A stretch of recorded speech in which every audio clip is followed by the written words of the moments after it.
湾针对青菜水果的改良，这是世界闻名。世界青菜中心举办青菜育种研究交流加参展的观摩会，并且发表适合伫台湾地区种的柑仔蜜啦、咸椒啊啦、花菜等等适用品种，并且会使耐高温加抗病菌的特性，来对抗这个气候的变迁，以及提升粮食的安全性。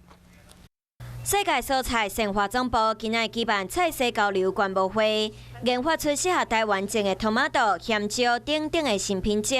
而且还会当耐高温和抗病菌。像市面上可能是